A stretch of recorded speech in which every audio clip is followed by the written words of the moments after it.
আসসালামু আলাইকুম। পবিত্র ঈদুল আজহায় দেশবাসীকে ঈদের শুভেচ্ছা এবং অভিনন্দন। ঈদ মোবারক।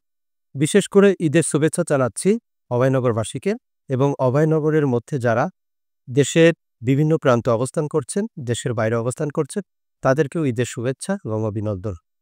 পবিত্র ঈদুল আজহা এমন একটি ঈদ যেখানে আমরা পশু কুরবানি করি, কিন্তু মূলত এই ঈদুল আজহার মাধ্যমে আমাদের তাকওয়া বৃদ্ধি করার পাশাপাশি আমাদের নিজেদের পশুত্বকে কুরবানি করতে হবে। এবং এই কুরবানির ব্যস্ততার মধ্যে আমরা আমাদের প্রতিবেশী, আত্মীয়স্বজনের অনেক সময় আমরা খোঁজখবর নিতেও পারি না। সেই ক্ষেত্রে এই ঈদুল আজহার মাধ্যমে আমরা আমাদের প্রতিবেশী, আমাদের আত্মীয়স্বজন যারা রয়েছেন তাদের খোঁজখবর নিব।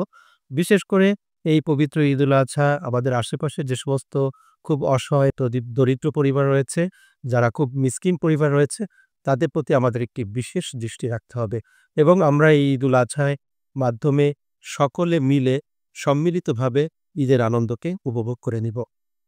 আমরা আশা রাখি যে ঈদুল আজহার মাধ্যমে আমরা যেমন আমাদের নিজেদের কোরবানি করব, ঠিক তেমনি আমাদের অন্তরে যে পশু রয়েছে সেই পশুকে আমরা কোরবানি করব।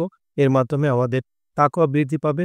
আমরা সমাজের প্রতি যে আমাদের দায়বদ্ধতা রয়েছে সে বিষয়েও আমাদের খেয়াল রাখতে হবে এবং আজকে এই অভয়নগরের কথার মাধ্যমে আমি দেশবাসীকে জানাতে চাই যে এই দেশের যে পরিবর্তন, সেই পরিবর্তনের ফলে আমরা যেন আমাদের দেশটিকে আরো বেশি এগিয়ে নিয়ে যেতে পারি।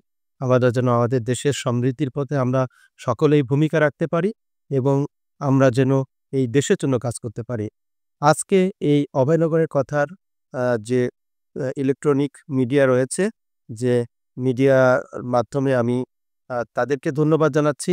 ধন্যবাদ জানাচ্ছি অভয়নগর কথার দর্শকদেরকে, যারা নিয়মিত এই অভয়নগর কথার যে সমস্ত খবরগুলো রয়েছেন তারা দেখেন।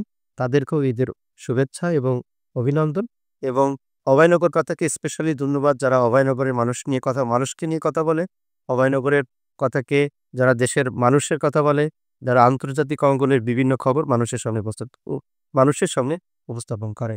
ধন্যবাদ সবাইকে। সকলকে আবারও ঈদের শুভেচ্ছা। ঈদ মোবারক। আসসালামু আলাইকুম।